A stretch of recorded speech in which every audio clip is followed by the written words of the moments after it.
Hey guys, Bill Competition Cars. Today we're going over this 1979 Lincoln Mark V, just turned 18,000 original miles. I bought this from what I believe was the second owner. The car's going on Bring a Trailer, which is an online auction site. You're going to see, as usual, the video on YouTube first.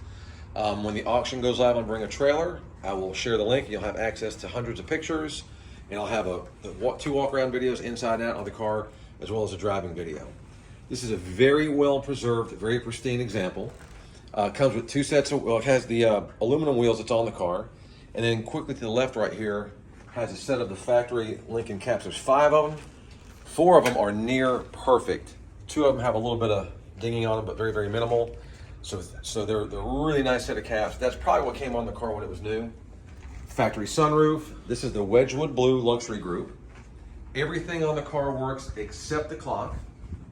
And I typically don't send the clocks off. You can get the clocks fixed pretty cheap, but most guys are, 10, 12, 15, 16 weeks out. I don't have that kind of time. So, I think a couple $100 fixes the clocks. It's just taking it out, setting it off. Again, I buy these cars to sell, so I don't have time to sit on that and wait on the clock to get back. So other than that, everything works. Air's cold, runs good, drives good. These cars come to you detailed, paint corrected, service, so all you gotta do is hit the key, drive it, and enjoy it. Now, when I bought the car, the people that I got it from owned it since 2010.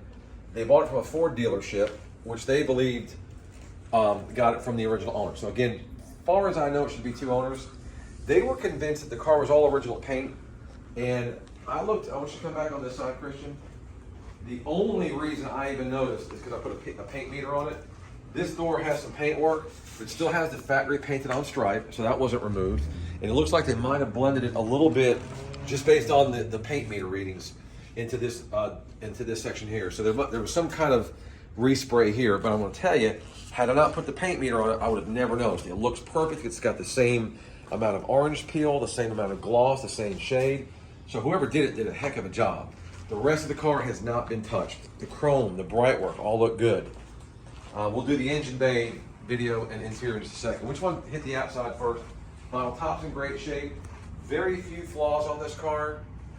I'm glad you're focusing on that. Normally this headlight area, as flat as it is, picks up a lot of rock chips and stone chips. This is actually pretty straight and pretty clean.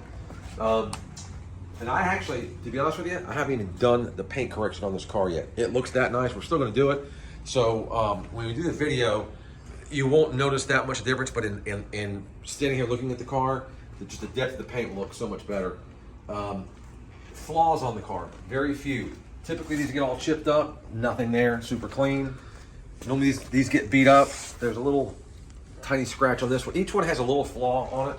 And then around this side, and I pointed out in the pictures too, on this rear piece of molding here, it's got a little bit of a rub. I'm gonna work with that and see if I can clean that up, make that look. There's a little rub there and a little bit of a rub there. Very, very minimal, but I'm gonna announce it. This one looks good. There's a little, no, this one's pretty clean too. There's little dings here somewhere as well. But the car is rust free. Like I said, beautiful paint, beautiful chrome. Factory roof, which is pretty rare. I mean, actually the last 3 or 4 have had factory roofs, which I just kind of got lucky, but most of them that I've had before this did not have the factory roof. So we'll wrap up this video and we're gonna do the engine bay, interior, and trunk next. Thanks guys.